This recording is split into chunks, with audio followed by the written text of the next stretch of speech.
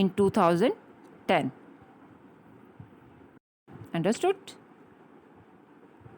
I hope you will complete your all work on your neat notebooks. Thank you. Stay blessed and Allah Hafiz.